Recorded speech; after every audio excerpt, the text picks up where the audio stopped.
Hello, let's talk about Tsotsi chapter 2 as we summarize it.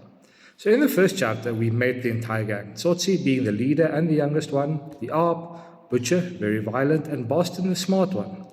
They have just come off from a very successful job that Tsotsi led them to. And this was where they went to the train station. They picked their target, who happened to be Glamini because of the 3 mistakes he made. They murdered him, and they successfully got away with the murder and with a big load of money. So now chapter 2 starts and we see something interesting. Boston is the one of the 4 that has a conscience. He is the one that is bothered.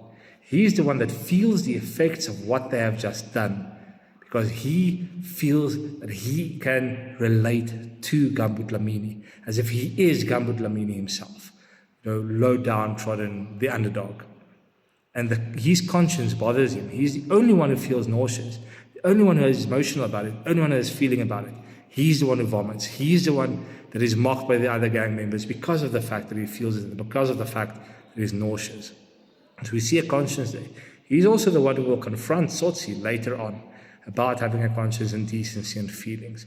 But we see the chapter starts immediately. One of the members has a conscience. All the rest have no feeling at all. So now they're sitting in Suki's tavern. They're having a grand old time, filling their tummies with both food and drink. They're having a good time, enjoying the money that they have just stolen. That's what they're doing. They're spending and enjoying the money they have just stolen by having a grand time out, drinking, eating, having a good time. But now we also see something about the gang members and how little they feel and the conscience that they are lacking. They see a lady in the bar, and then the Arp and Butcher take this lady out and rape her. They rape this drunk lady down the street. Tsotsi hears the screams and they hear the screams. No one stops them. No one reacts. No one tries to stop it at all. She's just left. And Boston confronts Tsotsi. And this is the key part of chapter 2.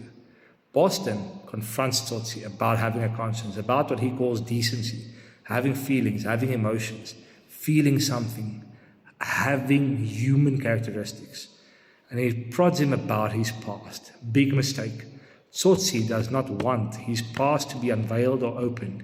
He wants his past to remain a secret, mainly because he doesn't know.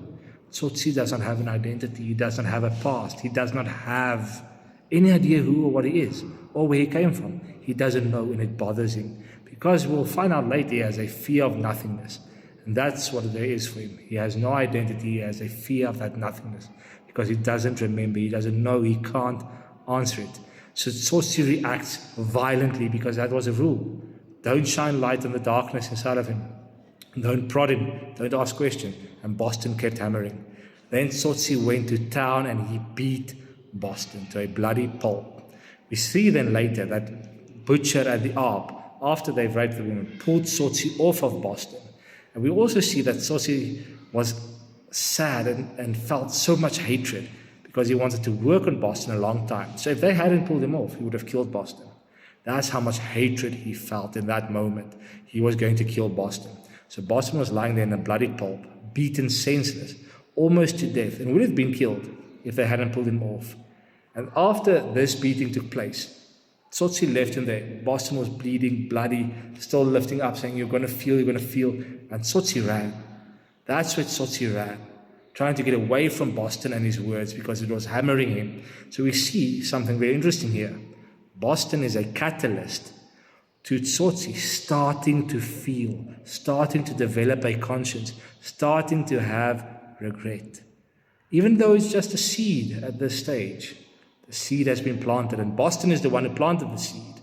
So bear in mind, Boston plays a critical and a pivotal role as a catalyst to Tsotsi finding his identity and also gaining his redemption. He is a catalyst. He's a big part of it.